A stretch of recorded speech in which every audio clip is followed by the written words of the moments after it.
नुमितुनासु अहानबनी operation लोइद्रिङैदा लेप तौबा मयामना महाकना कप्पदो उरगा doctor अमदी nurse की वखलददी मनाव नुपीना तारिबा दशा अदुदा नुंगाइतबगिनी हाइना लैनै अदुबु मंगोंददी पुंसिदा अचौबा लानफम अमा माइथिरबनी नर्स नुपी अमना महाकना कपलिबदु थेमजिली काचिन अमदा फमदुना इसीसिना ऑपरेशन दु येंगलगा लै जुलीगी मबुक्ता अथौबा ब्लेडना लेनबदु उरमी ngaihak ngaihak leiraga doctor na sizinariba knife amasung instrument mayamdudagi thaktorakpa mangalduna mamittu thakali masagi mabukta paiduna Stevena aibu nuksidrabasu mahakka amukhanna leiba phangkini khalambane adubu phanglaroi Steven gi nupi oibagi mingthol amukhanna phanglaroi mapanda ngaiduna leiriba Stevena aingonda kari tawrakani haiba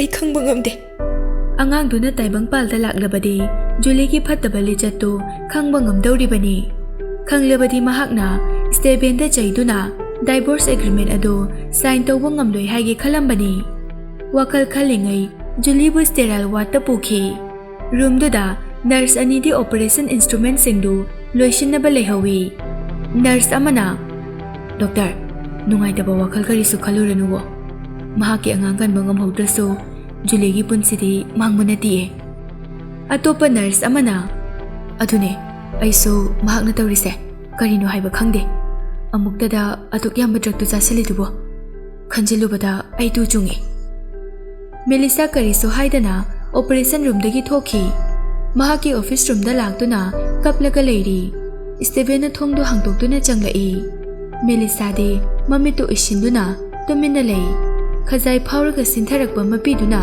table da leiriba apaba chewang da tabagi pokthokpadu ui asok kuiba matamse mahaki thamoida Steven bu arangba thawan michakumna nganthoiraga lakpani mahaki manglan amadi taibangda Steven gi sakphamdu thamoida latuna lakpani Stevena mahaki mangda chatlasu tungda chatlasu arapa mafamda chatlasu napi mongsong marakta lolabasu jillaba miyam marakta leirasu Steven lei haibagi sense de matam pumnamakta mangonda fawi mamit usinduna leirabasu manakta changsilakliba nupado Steven ni haina laina khangi makhauri duda achauba makhutuna tap paisilaktuna aina nangoda haidabra angang duda khudong thibe hek thokpada nangna daita pumnamak logadabani haina khauri da metlibado tasengna hatlage khalaga metpadi nate Melissa mamit pangthoktana adumak lengdana phamli mahakna hatpa pamlabadi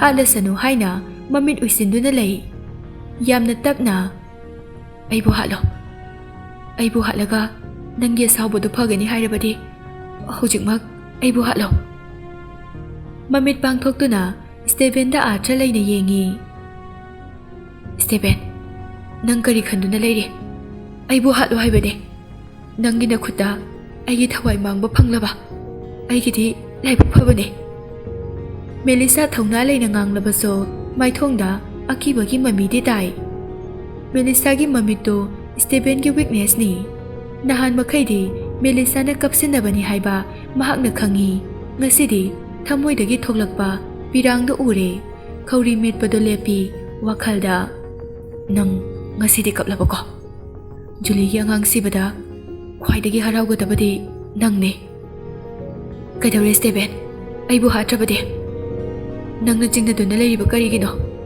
matau karamna nangi thongnado mangkhrino natraga aibu kibagira mahaki ayangba maithongduna Steven bu amuk sawhali achumbane ai nangbu haninge ai nangbu hinghanduna makhatana wahankine aigi plan amadi nangna felu henbane nangi punsibu aina norokta leibugumna wahan khigani Steven gi wahai khuding Melissa gi thamoidu hu puba wahe ngaktani thamoi sokpagi pankhai leitre hu puraba thamoiduda makhatana nganglasu chairasu awaba oidre taibang pandagi sikrabadi chaina phangde wakhalda sibadi hakchang manungda yauriba kayat khudingmak pangal sontha hali Melissa na pakum khumlaktabaduda Steven di singnaba oina thokre Melissa to wall the namsili nangi angang khawdo Julie da transplant tawgadabane ꯑꯩꯈꯣꯏ ꯑꯅꯤ divorce ꯇꯧꯔꯕꯁꯨ ꯅꯪ ꯑꯇꯣꯞꯄ ꯅꯨꯄꯥ ꯑꯃꯇꯒ ꯂꯨꯍꯣꯡꯕ ꯃꯔꯤ ꯂꯩꯅꯕ ꯌꯥꯔꯣꯏ. ꯅꯪꯒꯤ ꯋꯣꯝꯗꯣ ꯖꯨꯂꯤꯗ ꯄꯤꯒꯗꯕꯅꯦ.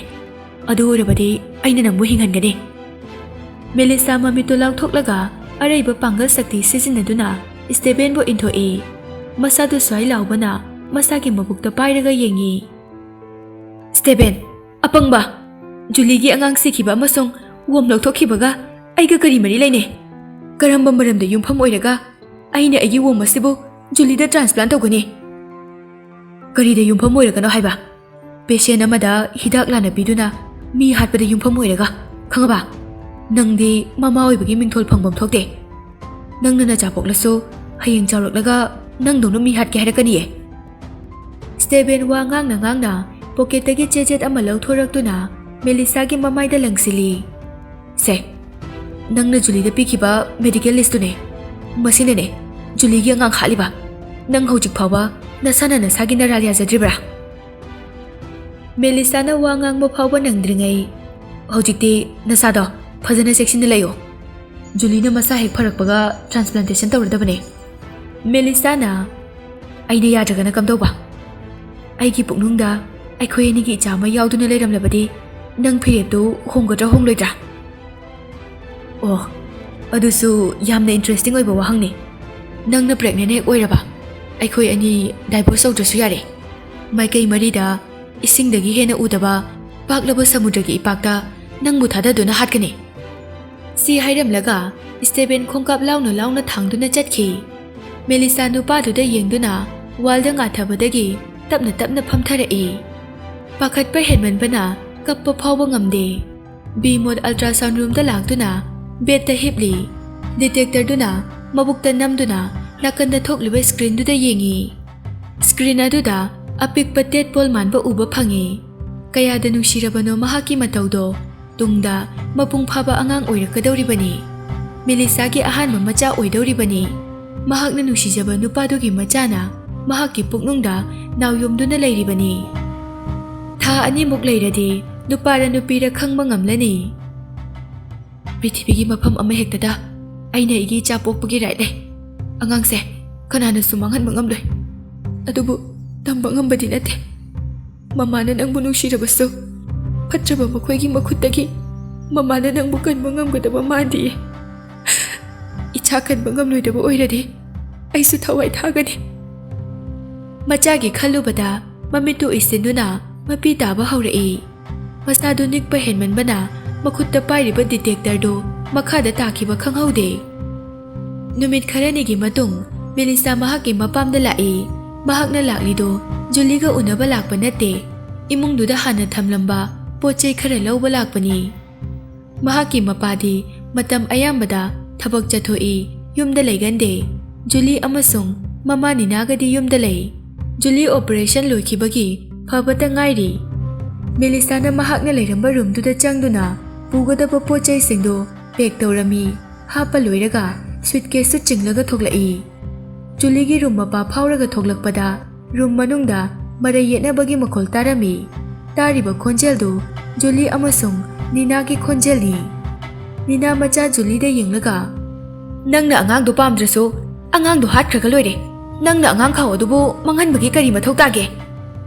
ꯅꯪꯁꯦ ꯃꯄꯣꯛ ꯑꯁꯤꯗ ꯃꯃꯥ ꯍꯥꯏꯕꯒꯤ ꯃꯤꯡꯊꯣꯜ ꯀꯧꯅꯕ ꯀꯅꯥꯁꯨ ꯂꯩꯔꯔꯣꯏꯌꯦ. ꯏꯃꯥ, ꯑꯩꯅ ꯅꯪꯉꯣꯟꯗ ꯀꯌꯥꯔꯛ ꯍꯟꯅ ꯍꯥꯏꯈ꯭ꯔꯕ ꯅꯠꯇ꯭ꯔꯣ? ꯑꯩꯅ ꯄꯨꯝꯅꯃꯛ ꯌꯥꯒꯅꯤ ꯈꯜꯂꯒ ꯇꯧꯈ꯭ꯔꯕꯅꯦ. ꯃꯁꯤꯗ ꯅꯪꯅ ꯑꯍꯦꯞꯄ ꯁꯥꯗꯨꯅ ꯄꯥꯎꯇꯥꯛ ꯄꯤꯁꯤꯜꯂꯛꯀꯅꯣ. ꯍꯣꯏ ꯍꯣꯏ, ꯐꯔꯦ ꯐꯔꯦ, ꯑꯩ ꯉꯥꯡꯂꯔꯣꯏꯌꯦ. ꯅꯨꯄꯤ ꯑꯃ ꯑꯣꯏꯅ ꯄꯣꯛꯂꯒ ꯅꯁꯥꯒꯤ ꯅꯆꯥ ꯐꯥꯎꯕ ꯍꯥꯠꯄ ꯉꯝꯕ ꯅꯠꯇ꯭ꯔꯣ? ꯇꯨꯡꯗ ꯊꯣꯛꯂꯛꯄ ꯗꯥꯏꯇ ꯈꯨꯗꯤꯡꯃꯛ ꯅꯪꯅ ꯂꯣꯏꯅ ꯄꯨꯒꯗꯕꯅꯦ. ꯏꯃꯥ, ꯑꯩ ꯃꯃꯥ ꯑꯣꯏꯕ ꯐꯪꯂꯣꯏ ꯍꯥꯏꯅ ꯀꯅꯥꯅ ꯍꯥꯏꯔꯤꯅꯣ? ꯁ꯭ꯇꯦꯚꯦꯟꯅ ꯃꯦꯂꯤꯁꯥꯗ ꯍꯥꯏꯅꯗꯨꯅ ꯃꯍꯥꯛꯀꯤ ꯋꯣꯝꯗꯣ ꯑꯩꯉꯣꯟꯗ ꯇ꯭ꯔꯥꯟꯁꯄ꯭ꯂꯥꯟꯠ ꯇꯧꯅꯤ ꯍꯥꯏꯌꯦ. ꯑꯃꯨꯛꯀꯁꯨ ꯖꯨꯂꯤꯅ, ꯑꯩꯒꯤ ꯄꯨꯛꯇ ꯌꯥꯎꯔꯝꯕ ꯑꯉꯥꯡꯗꯨꯗꯤ ꯁ꯭ꯇꯦꯚꯦꯟꯒꯤ ꯑꯉꯥꯡꯁꯨ ꯅꯠꯇꯦ. ꯑꯗꯨꯅ ꯑꯩꯅ ꯄꯣꯛꯄ ꯄꯥꯝꯂꯛꯇ꯭ꯔꯦ. ꯄꯨꯝꯅꯃꯛ ꯑꯁꯤꯒꯤ ꯃꯊꯛꯇ ꯑꯦꯕꯣꯔꯁꯟ ꯇꯧꯔꯤꯗꯨꯁꯨ ꯃꯦꯂꯤꯁꯥꯅ ꯍꯤꯗꯥꯛ ꯂꯥꯟꯅ ꯄꯤꯁꯤꯜꯂꯛꯄꯒꯤꯅꯤ ꯍꯥꯏꯖꯜꯂꯤꯅꯦ. ꯃꯁꯤ ꯑꯣꯏꯔꯗꯤ ꯃꯍꯥꯛꯀꯤ ꯑꯉꯥꯡ ꯈꯥꯎꯗꯨꯁꯨ ꯂꯧꯕ ꯌꯥꯔꯦꯗꯅ. ꯁ꯭ꯇꯦꯚꯦꯟꯗꯕꯨ ꯂꯨꯍꯣꯡꯂꯕꯗꯤ ꯑꯉꯥꯡꯗꯨꯗꯤ ꯁꯣꯏꯗ꯭ꯔꯕꯅꯦ. ꯃꯁꯤꯅꯦ ꯅꯨꯡ ꯑꯃꯅ ꯎꯆꯦꯛ ꯑꯍꯨꯝ ꯍꯥꯠꯄ ꯍꯥꯏꯕꯗꯣ. ꯃꯆꯥꯒꯤ ꯋꯥꯍꯩꯗꯨ ꯇꯥꯕꯗ ꯅꯤꯅꯥ ꯌꯥꯝꯅ ꯍꯔꯥꯎꯏ. ꯑꯗꯨꯕꯨ ꯃꯦꯂꯤꯁꯥꯅ ꯌꯥꯔꯛꯀꯗ꯭ꯔꯅꯦ? Mahakna yaba yadaba chap manai. Mahakna Stevenbu yamna nungsibane. Aduna Stevena transplant tawdaba yaroi haina taksilaklabadi mahakna yadaba ngamloi. Aigi thamoina kiribadi madugi nupido apangba mi nate. Kari chalak amuk sanarakani haiba ngamde. Julina, ima kaisu khaluno. Mahakna tawrakpa karamba trikta mai pakpa yawkhrage. Masabu wanaba sinjabaga chap manaki. Asi hairaga makhol hauna noi. Julina ngangbudo taraga Melissana mahakbu apaiba nungna suduna hatpa pami. Aibu nungside haibagidamak nasagina chabu hatpa ngambi. Kayada binungsi leitriba nupino. Floor da phamthaduna mabukto pairaga kapi. Aigi angangsisu tha ahum hele. Khamba nanghaudana vomiting tawrei. Makholdo tabada ka manungdagi Juliga ninaga chenthorei. Melissa ubada ngangnakhiba wari mayamdo taramgadra haina pakhali. Melissa, nangdi sida kaidoba laiba? Aigi ka mamangsida karigi lepaga lairino? Ninana, hojik aikhoina sanariba waridu lukhrabi asina loina taramlani. Ninana Melissa gi makhutagi suitcase tu mulli. Mahaki mataudu Melissa na yumdudagi kari huran khibanu yengbaga chap manai. Adubu yaramliba mayamdo furit phirol nate sana lupasu nate jejet khara khak oirami matam kuina thamlakpagi machusu sithare. Jena khudingda iriba script khudingmak handwriting oirami. Chithi mayamdo Melissa na angang oiringaida Steven da pigi khalaga ikhiba ngaktani. Melissa na chithi mayamdo amamamta khunjali khunjinba loiraga tapna hogalai.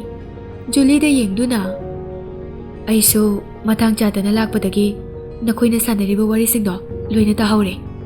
Julie, angang oiringai matamduga yamna manadre. Nang hojikti minungsi amata leitriba karigino? Nangna tawribado nasamaki punsibu hatpaga chap manai.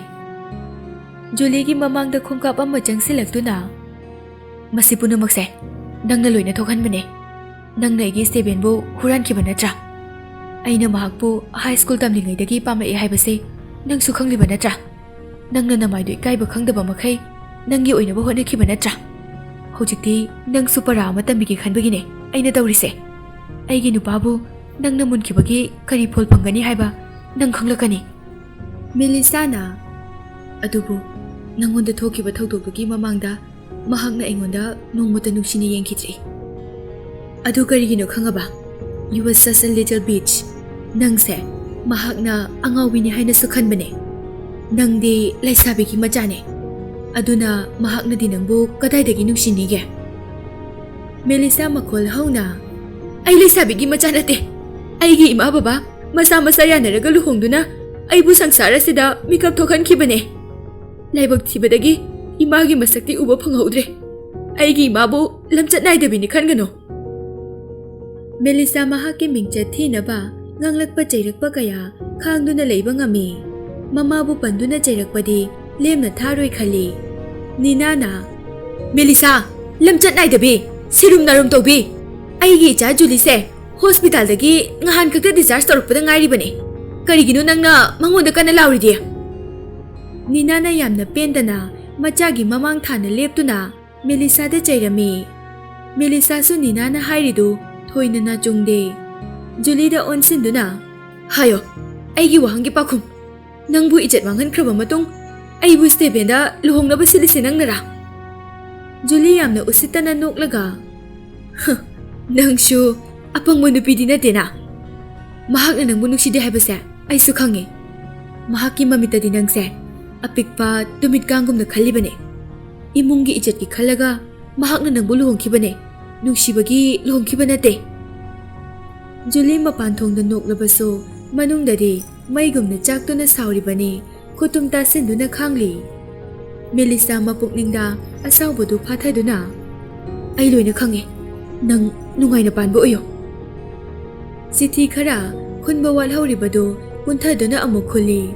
Tarakliba pirangduna chithiduda amamamta oina tari. Napal ni yomlaba mama machadi mamaidu sugatuna Melissa da yengli. Melissa yengambadagi laithoklaga chatkhige tawi. Sumangda car ama thaujilakpagi makhol tai ꯒꯥꯔꯤꯗꯨ ꯀꯅꯥꯒꯤꯅꯣ ꯍꯥꯏꯕꯁꯤ ꯃꯈꯣꯜꯗꯨꯗ ꯈꯪꯕ ꯉꯝꯃꯤ꯫ ꯅꯤꯅꯥ ꯌꯥꯝ ꯊꯨꯅ ꯀꯥ ꯃꯅꯨꯡꯗ ꯆꯦꯟꯁꯤꯟꯈꯤ꯫ ꯃꯦꯂꯤꯁꯥꯁꯨ ꯆꯤꯊꯤꯗꯨ ꯈꯨꯟꯕ ꯂꯣꯏꯔꯒ stair ꯀꯨꯝꯊꯕ ꯍꯧꯔꯛꯏ꯫ ꯀꯥ ꯃꯅꯨꯡꯗꯒꯤ ꯅꯤꯅꯥꯅ ꯀꯞꯄꯒꯤ ꯃꯈꯣꯜ ꯇꯥꯔꯛꯂꯝꯃꯤ꯫ ꯖꯨꯂꯤꯁꯨ ꯌꯥꯝꯅ ꯄꯥꯈꯠꯅ "ꯏꯃꯥ, ꯀꯩꯗꯧꯔꯒꯦ?" ꯍꯥꯏꯅ ꯀꯟꯅ ꯂꯥꯎꯔꯒ ꯆꯦꯟꯁꯤꯟꯈꯤ꯫ ꯃꯦꯂꯤꯁꯥꯅ ꯃꯈꯣꯏꯅ ꯁꯥꯟꯅꯔꯤꯕ ꯂꯤꯂꯥꯗꯨ ꯌꯦꯡꯅꯤꯡꯗꯦ ꯃꯤꯠꯆꯤꯅ ꯍꯟꯅ ꯌꯦꯡꯂꯝꯗꯅ ꯃꯈꯥꯗ ꯀꯨꯝꯊꯔꯛꯏ꯫ ꯃꯦꯂꯤꯁꯥ ꯌꯨꯝꯗꯨꯗꯒꯤ ꯊꯣꯛꯀꯦ ꯇꯧꯕꯒ ꯁ꯭ꯇꯦꯚꯦꯟ ꯌꯥꯝꯅ ꯊꯨꯅ ꯆꯪꯁꯤꯜꯂꯛꯏ꯫ ꯃꯈꯣꯏ ꯑꯅꯤ ꯍꯥꯊꯨ-ꯍꯥꯊꯨꯅ ꯃꯃꯤꯠꯇꯨ ꯈꯔ ꯄꯩꯅ ꯌꯦꯡꯅꯔꯒ ꯆꯠꯅꯈꯤ꯫ ꯁ꯭ꯇꯦꯚꯦꯟ ꯁ꯭ꯇꯦꯌꯔꯗ ꯈꯔ ꯀꯥꯕ ꯍꯧꯕꯒ ꯃꯦꯂꯤꯁꯥꯒꯤ ꯃꯤꯠꯌꯦꯡꯗꯨꯗ ꯁꯥꯎꯅꯤꯡꯕ ꯐꯥꯎꯔꯛꯏ꯫ ꯃꯈꯨꯠ ꯆꯦꯠꯅ ꯈꯨꯗꯨꯝ ꯇꯥꯁꯤꯟꯗꯨꯅ "ꯅꯪꯅ ꯑꯩꯕꯨ ꯑꯗꯨꯝꯅ ꯌꯦꯡꯕꯒꯤ ꯀꯔꯤ ꯃꯇꯤꯛ ꯂꯩ? ꯉꯁꯤꯗꯤ ꯅꯪ ꯄꯔꯥ ꯑꯃ ꯇꯝꯂꯒꯦ" ꯈꯜꯂꯒ ꯊꯥꯡꯂꯤꯕ ꯈꯣꯡꯊꯥꯡꯗꯨ ꯂꯦꯞꯄꯤ꯫ ꯁ꯭ꯇꯦꯌꯔ ꯃꯊꯛꯇꯒꯤ ꯖꯨꯂꯤ ꯀꯞꯇꯨꯅ ꯆꯦꯟꯊꯔꯛꯏ꯫ "ꯃꯦꯂꯤꯁꯥ, ꯃꯤꯍꯥꯠꯄꯤ! ꯅꯪꯅ ꯑꯩꯒꯤ ꯏꯆꯥꯕꯨ ꯍꯥꯠꯈ꯭ꯔꯦ! ꯑꯩꯒꯤ ꯏꯃꯥꯕꯨꯁꯨ ꯍꯥꯠꯀꯦ ꯇꯧꯔꯝꯂꯤꯕ ꯀꯔꯤꯒꯤꯅꯣ? ꯏꯃꯥꯅꯗꯤ ꯅꯪꯕꯨ ꯃꯆꯥꯗꯧꯅ ꯂꯨꯅ ꯇꯧꯖꯕꯅꯦ! ꯅꯪꯅ ꯃꯍꯥꯛꯄꯨ ꯌꯦꯛꯅꯕꯅꯤ ꯈꯜꯂꯤꯕ ꯀꯔꯤꯒꯤꯅꯣ?" ꯖꯨꯂꯤꯗꯨ ꯁ꯭ꯇꯦꯚꯦꯟ ꯂꯥꯛꯏ ꯍꯥꯏꯕ ꯍꯥꯟꯅꯅ ꯈꯪꯂꯕꯅꯤ ꯈꯪꯗꯕ ꯁꯥꯗꯨꯅ ꯉꯛꯁꯤꯟꯅꯩ꯫ "ꯁ꯭ꯇꯦꯚꯦꯟ, ꯍꯦꯜꯞ ꯃꯤ! ꯅꯪꯁꯨ ꯃꯇꯥꯡ ꯆꯥꯅ ꯂꯥꯛꯄ ꯌꯥꯝꯅ ꯐꯩ꯫ ꯑꯩꯈꯣꯏ ꯃꯥꯗꯣ ꯊꯤꯅ ꯁꯣꯛꯍꯧꯔꯦ꯫ ꯃꯦꯂꯤꯁꯥꯅ ꯃꯍꯥꯛꯄꯨ ꯊꯥꯡꯅ ꯊꯤꯜꯂꯤꯕꯅꯦ꯫ ꯏꯁꯨ ꯌꯥꯝꯅ ꯊꯣꯛꯍꯧꯔꯦ꯫ ꯑꯩꯒꯤ ꯏꯃꯥ ꯁꯤꯕꯅ ꯍꯥꯜꯂꯅꯤꯌꯦ꯫ ꯑꯃꯨꯛꯇ ꯀꯟꯕꯤꯌꯣ." ꯁ꯭ꯇꯦꯚꯦꯟ ꯍꯥꯟꯅꯗꯒꯤ ꯈꯔ ꯁꯥꯎꯅꯤꯡꯗꯨꯅ ꯂꯩꯔꯝꯕꯒ ꯖꯨꯂꯤꯒꯤ ꯋꯥꯍꯩꯗꯨ ꯇꯥꯕꯗ ꯑꯃꯨꯛꯀ ꯍꯦꯟꯅ ꯁꯥꯎꯈ꯭ꯔꯦ꯫ ꯖꯨꯂꯤꯕꯨ ꯏꯟꯊꯣꯛꯈꯤꯗꯨꯅ ꯁ꯭ꯇꯦꯌꯔ ꯃꯈꯥꯗ ꯆꯦꯟꯊꯔꯛꯏ꯫ ꯃꯦꯂꯤꯁꯥꯁꯨ ꯊꯣꯡꯖꯤꯟ ꯃꯄꯥꯟꯗ ꯀꯟꯐ꯭ꯌꯨꯁ ꯆꯠꯅ ꯃꯈꯣꯏꯒꯤ ꯃꯇꯧꯗꯨ ꯂꯦꯞꯂꯒ ꯌꯦꯡꯂꯤ꯫ ꯖꯨꯂꯤ ꯁ꯭ꯇꯦꯚꯦꯟꯒꯤ ꯃꯅꯤꯡꯗ ꯂꯩꯗꯨꯅ ꯅꯣꯛꯐꯦꯠ ꯇꯧꯏ꯫ "ꯃꯦꯂꯤꯁꯥ, ꯅꯪ ꯉꯁꯤꯗꯤ ꯁꯤꯕꯒꯤ ꯅꯨꯃꯤꯠ ꯁꯨꯔꯦꯗꯅ." ꯑꯃꯨꯛ ꯀꯞꯁꯤꯟꯅꯗꯨꯅ ꯁ꯭ꯇꯦꯌꯔ ꯃꯊꯛꯇ ꯆꯦꯟꯈꯠꯈꯤ꯫